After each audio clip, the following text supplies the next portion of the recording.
admit, I regret my vote for Donald Trump.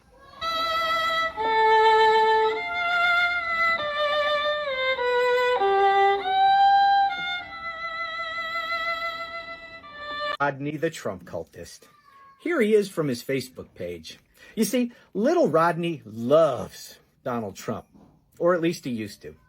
Actually, he probably still does because he's a cultist. Anyway, little Rodney loves Donald Trump. He was so desperate to see Trump reelected. He talked about it all the time. In fact, here's a post from his Facebook page from before the election. There's Donald Trump, his orange God King, sitting in a garbage truck. He's painted in his brightest shade of orange to match his vest. Now, this was from a stupid campaign stunt where Trump got a garbage truck, put his name on the side of it, and had himself driven around in circles in an empty parking lot. Little Rodney just loved that. And here's another post from little Rodney. He's all aboard the Trump train. Ah, good times. Anyway, you know what? Things haven't gone so good for little Rodney since Trump won the election. You know why? Because little Rodney, he's a federal employee. Well, he used to be. He got fired by the very guy he voted for. Aww. Just wondering if the Republicans are a bit of a sucker for punishment. I'm asking because when you think about all the shit that's going on in the U.S., the laws that are being broken by the administration, not one single Republican will stand up and say something about it. They're all worried about their damn jobs, whether or not they'll get elected next time. Well, you know what? They keep up this crap, they will not get elected. They will be voted out in the midterms.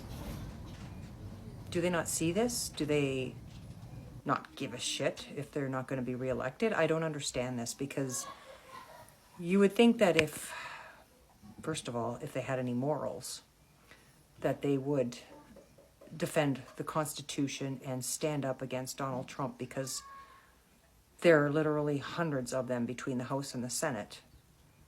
And yet, is anybody standing up and saying anything? No, not really. Nobody's trying to defend the Constitution. Nobody's trying to say, hey, this is wrong. I mean, yeah, you got one, Rand Paul, who's against the tariffs. But I really haven't seen anybody else say anything to call out what's happening. It's terrible. I mean, do any of them have any freaking morals, any values, any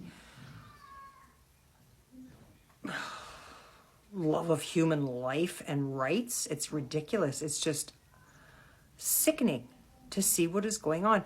You watch interviews with them where they get asked questions and are and they're blatant about, well, no, I shouldn't say they're blatant. They actually just talk circles around the answer. They will not say, no, I don't agree with this. They will not say this is wrong. They will not say it's against the law. They talk circles around it and technically defend what this dictatorship is doing. How is it that Trump and his few cabinet members have that much power over the House and the Senate? I don't get it. It doesn't make any sense to me. You would think that if every single one of them, or even the majority of them, stood up and said, this is fucking wrong, that something could be done. But they all sit back and take the shit. Put up with it. Like, I just don't understand people. I do not understand people. Tell me again how Donald Trump gives a fuck about blue-collar America, considering the fact he took away the funding for coal miners to receive free black lung screening. So interestingly enough, there's an area in West Virginia, 70% of this population voted for Donald Trump, and there just happens to be a lot of coal mines in the area. As a result, these people's occupation is to work in these coal mines. Many of them are subjected to coal dust day in, day out. This makes them susceptible to a disease called black lung. It is a pretty deadly disease. It can really just take your life. So as a result, the coal miners were getting free black lung screenings. This program was run by the National Institute of Occupational Safety and Health, which Donald Trump decided to cut the funding to. So now you have a bunch of coal miners who are in the coal mines working day in, day out, who are no longer receiving these fundings. As a result, they're taking Donald Trump to court. Again, 70% of them voted for Donny Boy. This is what we're talking about when we say that he is tricking you into voting for him while simultaneously not giving a rat's about you. Anyways, my name is Mercedes Chandler. Give me a follow or you won't see my face. Again, thank you, goodbye. You're telling me that it took less than 12 hours before a certain political group decided to get all in their feelings and really mad at the new pope. This has to be a new record, and I'm here for it. We have some big news right now. MAGA Republicans on the internet are really upset over the new pope after his Twitter account was essentially exposed to the world. Republicans across the internet are calling the pope anything from Marxist to someone who shouldn't have been elected in the first place to someone who's not a good Catholic. The reason why is because of retweets like these, where he retweeted a tweet saying Trump's bad hombres line fuels racism and nativism. He said another tweet, I stand with the dreamers and all people who are working toward an immigration system that is fair, just, and moral. These are retweets from the new pope. He also retweeted Chris Murphy, a Democratic senator, who said, to my colleagues, your cowardice to act cannot be whitewashed by thoughts and prayers. This is referring to gun violence and gun reform. Well, MAGA Republicans are really upset right now because it appears as though this pope is at least ready to criticize Donald Trump and JD Vance. And while it's not making good news in their circles on the internet right now, I'll do a full breakdown on my Substack about this, so subscribe for free at the link in my bio, spread the word, and follow along, stay up to date on all the news that you need to know about. There'll be more to come. We have breaking news right now. The new pope isn't very Trump or JD Vance friendly. He has previous statements attacking both of them on his Twitter from years ago. So this is Cardinal Robert Previs from 2015. This is him saying why Donald Trump's anti-immigrant rhetoric is so problematic. Meanwhile, earlier this year, Robert Previs, the new pope, said that JD Vance is wrong. Jesus doesn't ask us to rank our love for others. We also have at least one instance where the new pope retweeted Democratic Senator Chris Murphy talking about stopping gun violence in America. So while he is the first American pope, he is definitely not a Trump fan or a Vance fan or a fan of their policies based on his prior remarks online. So we're gonna have to see what the future holds, whether or not there'll be a good relationship or a bad one between the White House under this administration and this new pope. Spread the word. I'll do a full breakdown on my Substack, link to my bio, so subscribe for free and follow along for all the news you need to know about. We have breaking news right now. The first American pope has officially been elected in a historic moment. Just seconds ago, Cardinal Robert Previs had appeared on the balcony of the Sistine Chapel. He has officially made history as the first American pope ever to be elected. Folks, this is a historic development, truly historic news, and comes just about an hour after we saw white smoke come out of the Sistine Chapel chimney. Previs is originally from Chicago, Illinois. He's a dual citizen holding nationality in both the United States and Peru. He's viewed, according to reports, as more of a centrist. On key social issues, he is more progressive. He has embraced marginalized groups and has championed migrants and the poor. He does, however, oppose ordaining women as deacons. So that is something like Pope Francis. This is a significant development. Spread the word. I'll do a full breakdown shortly on my Substack, link to my bio, so subscribe for free and follow along for more. We have breaking news right now. A new pope has officially been selected as white smoke has emerged from the Sistine Chapel chimney. Remember yesterday I reported that there was black smoke coming out of the Sistine Chapel, which meant that no pope was elected during the conclave, but there were more votes today, likely at least one or two. and a new pope has been elected, meaning the pope has gotten 2/3 vote among the cardinals voting in this conclave process. Now, we still don't know who the pope is. There were a number of leading contenders, including someone from the Philippines and elsewhere. So we're going to find out likely in the next several hours of who the new pope is, who is going to be leading the Catholic Church. But this was a very interesting and significant process nonetheless, and it comes just a couple weeks after the passing of Pope Francis. I will keep you updated as we get more information, so be sure to spread the word, follow along for all the news you need. I was sitting here thinking, I hate when I hear women mostly say, oh, you know, I had to go through and learn out to find out the hard way. Why'd you have to do that? Because you telling me that someone had to tell you, or you had to go try crack to know that you could become addicted. There have been countless examples before you. You know what I'm saying? And you chose to still go that route. Like, oh, well, you know, I had to learn the hard way. No, and I hate, and sometimes I really try to be like judgmental, you know, because it, like, whatever. But it's just like, sometimes like people just use excuses. Like, that's just an excuse. Like, you knew what could happen. You knew the consequences. You just didn't think it happened to you for whatever reason. That's just the most common way. Like, oh, you know what's gonna happen to me. You knew that man was married, but you thought he was gonna leave his wife. Okay. How many movies have they made about this? How many times have you seen it in real life fiction? It never works out the way you think it's gonna work out. It's always gonna work out the way it's been working out. You try crack, you could be a crackhead. You mess around with a single man or married man thinking he gonna leave his wife, they never leave the wife. You know, like, it's just an excuse. Oh, well, you know, I had to learn the hard way. I'm a person, I always tell my friends this, I'm a person who, I don't have to do something myself to know that it's wrong or bad or I shouldn't do it. I've seen it enough times. Like, I'm cool off of it. I learn from other people's experiences. If you tell me that's what you went through, I'm not gonna do it. Like, I just don't. It's no desire for me to be like, oh, well.